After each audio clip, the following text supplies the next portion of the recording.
आज की कहानी एक ऐसे शख्स की है जिस पर एक समय में दुनिया के 23 देशों ने पाबंदी लगा रखी थी। हम बात कर रहे हैं ओशो की, जिनकी हत्या तक के आरोप अमेरिका पर भी लगे थे। ओशो की मौत का विश्लेषण करने से पहले उनसे जुड़ी एक छोटी सी कहानी आपको जरूर सुननी चाहिए। बात 1940 की है। 10 साल का एक लड़का चंद्रमोहन रेलवे स्टेशन पर खड़ा होकर महात्मा गांधी का इंतजार कर रहा था। ट्रेन से गांधी कुछ ही देर में पहुंचने वाले थे। घर से चलते समय चंद्रमोहन को उसकी दादी ने 3 रुपए दिए थे, जो उस समय के हिसाब से बहुत बड़ी रकम थी। गांधी तीसरे दर्जे के डिब्बे में यात्रा कर रहे थे। साथ में कस्तूरबा और उनके सचिव भी थे। गांधी जी की ट्रेन अपने तय वक्त से 13 घंटे लेट उस रेलवे स्टेशन पर पहुंची। काफी लोग जो गांधी के इंतजार में वहां खड़े थे वो निराश होकर लौट गए थे, लेकिन चंद्रमोहन वहीं पर गांधी का इंतजार करता रहा। बापू से मिलने की जिद में न तो उसने कुछ खाया और न सोया। जब गांधी की ट्रेन स्टेशन पर पहुंची तो स्टेशन मास्टर ने खुद चंद्रमोहन को गांधी जी से मिलवाया और इस बच्चे की खूब तारीफ की। गांधी जी मुस्कुराए और बालक से पूछा कि जेब में तुम्हारे क्या है। चंद्रमोहन का जवाब था 3 रुपए। गांधी ने कहा, इसे दान कर दो। उनके पास एक बक्सा था जिसमें वो रास्ते चलते जो भी मिलता था उससे वो दान जमा करवा रहे थे। चंद्रमोहन ने कहा, हिम्मत हो तो ले लो, या फिर ये बताओ कि किस लिए दान करूं। गांधी ने कहा, ये रुपए गरीबों के लिए दान कर दो। चंद्रमोहन ने 3 रुपए बक्से में डाले और पूरा बक्सा उठाकर चल दिए। चकित गांधी ने उनसे पूछा कि ये क्या कर रहे हो। चंद्रमोहन ने कहा, पैसा गरीबों के लिए है। मेरे गांव में भी कई गरीब हैं, मैं पैसा उन्हें दे दूंगा। आप इसकी चाबी दे दीजिए।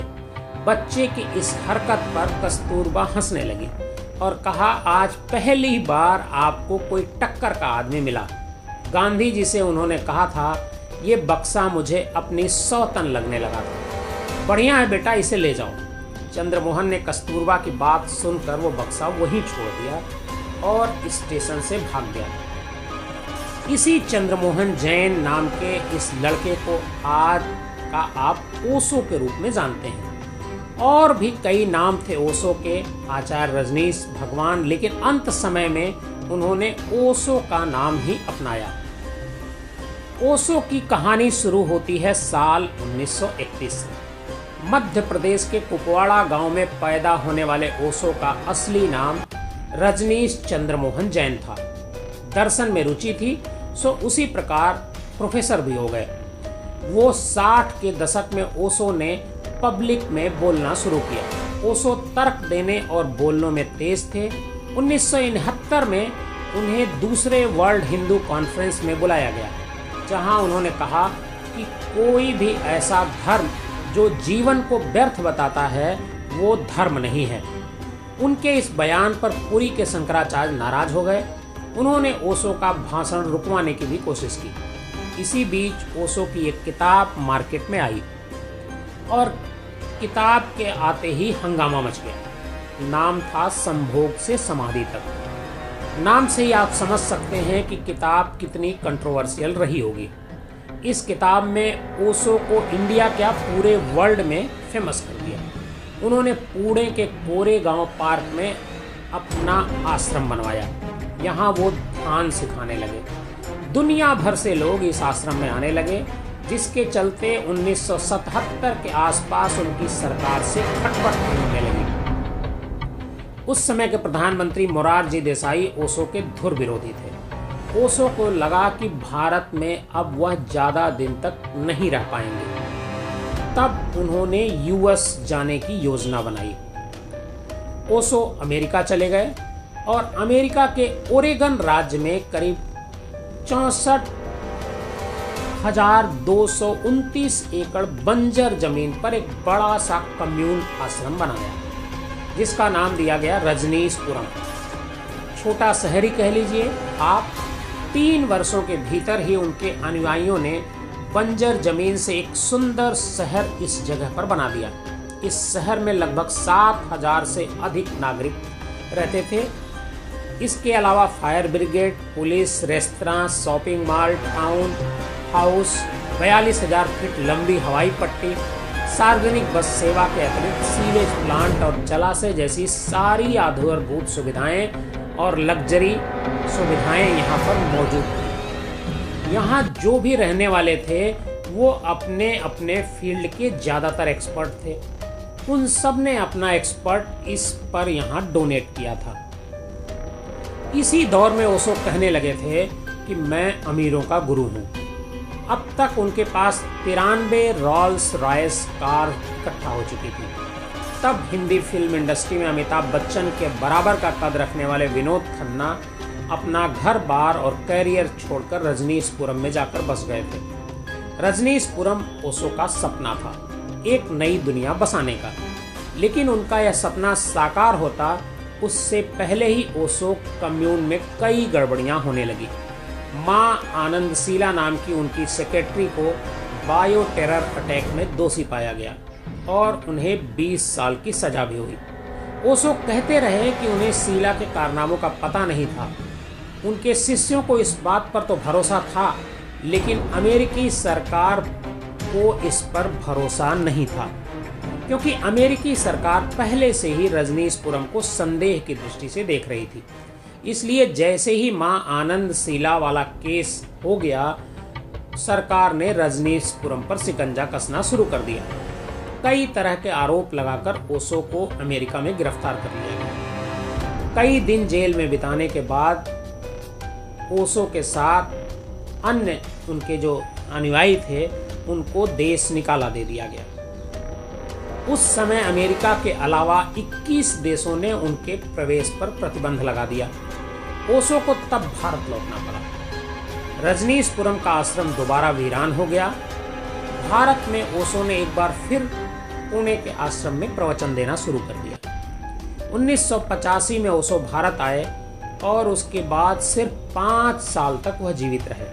58 साल की उम्र में उनका निधन हुआ और तारीख थी 19 जनवरी 1990। जिस तरह तमाम उम्र उनका विवादों से नाता रहा, उनकी मौत भी उसी तरह विवाद का केंद्र बनी। ओशो की मौत को लेकर बहुत से कन्फ्यूजन हैं और बहुत सारी थियरीज हैं। कहा जाता है कि अमेरिकी सरकार ने ओशो को थैलियम नाम का एक स्लो पॉइजन दे दिया, जिससे धीरे धीरे वो मौत की तरफ बढ़ते चले गए।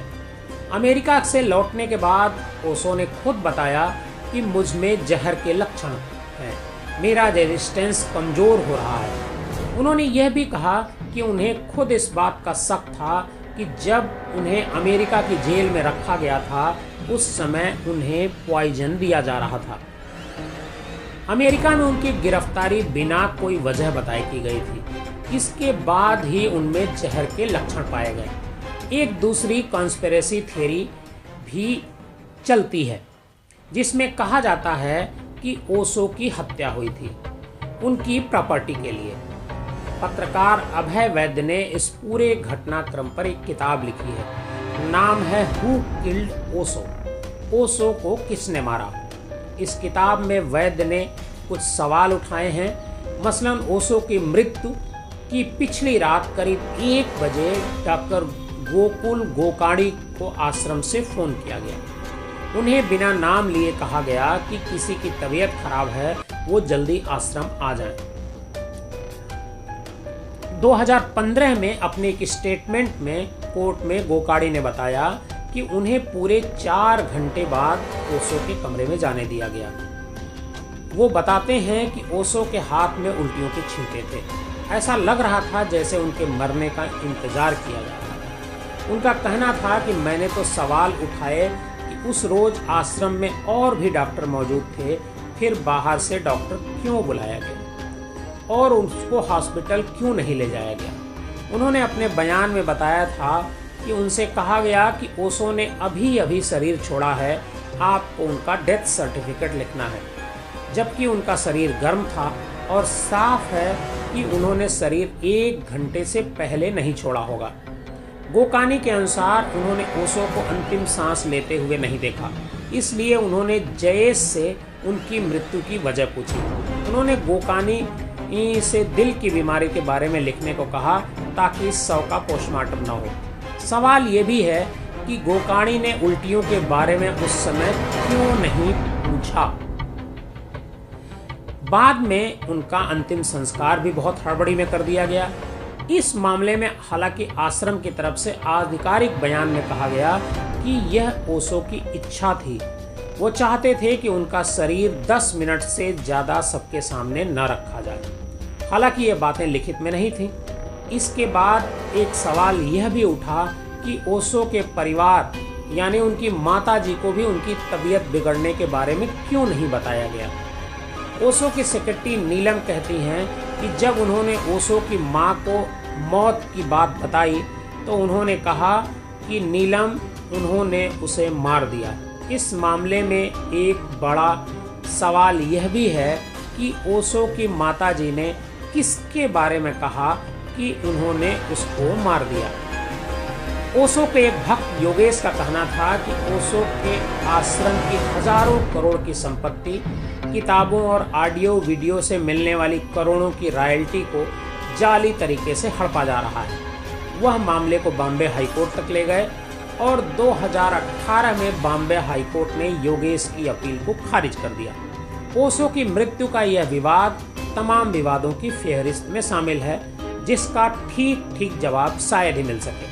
हालांकि ओशो 21वीं सदी में भी उतना ही लोकप्रिय हैं। उनकी किताबें हजारों की संख्या में बिकती हैं आज भी, और लोकप्रियता के वर्तमान पैमाने पर ओशो के वीडियो सोशल मीडिया पर लाखों की संख्या में भी देखे जाते हैं। उनके फॉलोअर्स मानते हैं कि ओशो न पैदा हुए न मरे, बस इस धरती पर 11 दिसंबर 1931 से 19 जनवरी 1990 के बीच भ्रमण के लिए आए थे।